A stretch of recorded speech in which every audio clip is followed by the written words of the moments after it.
प्रभातखबर.com, विश्वास वही, रफ्तार नहीं। नमस्कार, मैं हूं पवन और आप देख रहे हैं प्रभात खबर।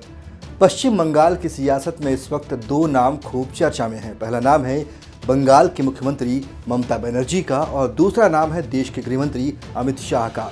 बंगाल में इस वक्त दोनों आमने सामने हैं।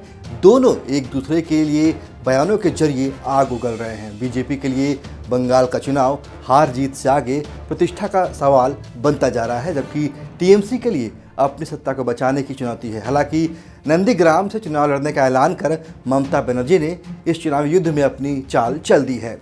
यह लड़ाई जय श्री राम के नारे से शुरू हुई है, क्योंकि इस नारे के प्रति ममता का गुस्सा जगजाहिर है।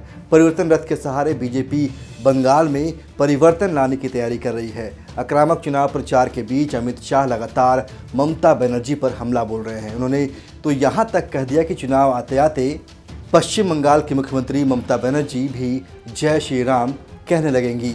एक टीवी कार्यक्रम में बोलते हुए अमित शाह ने कहा कि मैं बंगाल में ममता सरकार को उखाड़ फेंकने की आया हूं, तब जाकर ही बंगाल सोनार बांग्ला बनेगा। अमित शाह ने कहा कि बीजेपी की सरकार आएगी तो पाताल से भी टीएमसी के गुंडों को खोज निकालेगी।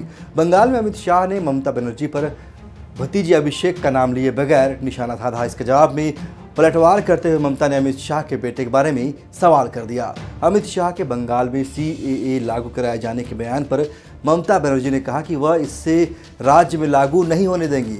भाजपा द्वारा लगाए जा रहे आरोपों पर ममता ने कहा कि सभी राजनीतिक दलों को गरिमा बनाए रखनी चाहिए। शिष्टाचार एक तरफा नहीं हो सकता, यह दोनों ओर से होनी चाहिए।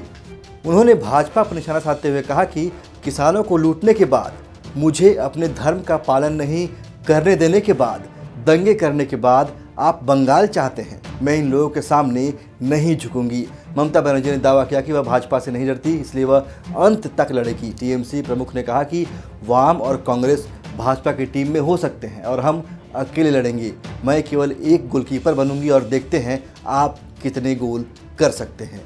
इस विवाद के बीच ममता बनर्जी ने यह दावा किया कि वो बंगाल में 221 सीटें जीतेंगी, जबकि अमित शाह ने दावा किया कि चुनाव में बीजेपी को 200 सीटें मिलेंगी, जबकि बंगाल में कुल विधानसभा सीटों की संख्या 294 है। अब ऐसे में देखना है कि चुनाव में बयानों के तीर कहां तक चलते हैं, और जब कुल सीट ही 294 है तो फिर बीजेपी और टीएमसी अपनी अपनी सीटें कहां से लाएंगे। फिलहाल इतना ही। नमस्कार।